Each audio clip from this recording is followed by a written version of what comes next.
Ale Opava. Je tam Otrava? Den ani nevíde Opava. Opava, Karlovarský kraj, Opava. Okopáva? Opava. Je na Moravě? Ne, Karlovar. Vinice, myslíš? Karlovary. Kávový bary, jo? Jo, tam je. Kalamari. Co chceš, nevadně. Ne, on je z Prahy. Pamela? Jo. Jo, Pamela.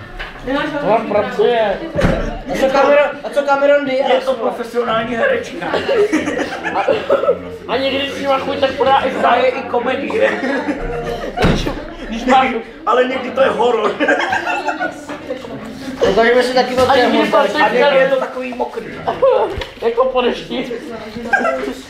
A někdy to by celé nahá. Většina lidí To je často. Proč nás natáčí, Richarde? Žádný paparazzi. Ale za chvíli. To smažeš, i kdyby si nechtěl. A někdy Pamela natáčí to. Gertruda. Ne, to je kámošky. Ale to byl špatný, tak to. Gertruda, to je segra Otravy.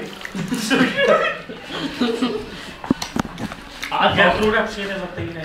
Takže čí segra? Gertruda tvoje? Ne, Ta Otrava? Otrava, to je kámoška Pamely. Já jsem kámoš Pamely. Pamela má kámošku Otravu a to je Otravy, segra je Gertruda. Mám věc ze Švýcarska. A ještě se nesplet, jo? Ne, ale... Podívej se do zrcadla. Čí je segra Gertruda? Já ji nevidím. Ona je z Německa. Jako Iránuka jich padla. Ale ať to na vás zpaskala, Jo. No, tak Jo, to je až tak Já to mi to přežil. Koukejte.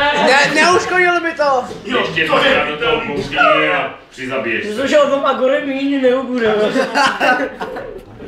Mám věc ze Švýcarska, vrať mi to. Ty jsou moje. Mady, Fidele. Naše třída je zásobování. Mady, Něňa. Madejn Ale Kolumbus. Mady. vyrobenou. Madejn Kanta. Jeňo, Madejn Lenin. Jak je ta knížka říkala Lenin?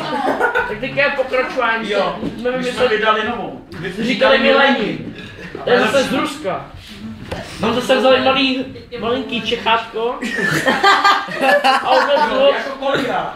Ale v rámci. Jo, no takhle právě. Já se napomínám z toho filmu. Místo kolí, tak je to Petr. A místo toho svěráka je to vrtačka. Tak jdeme pracovat.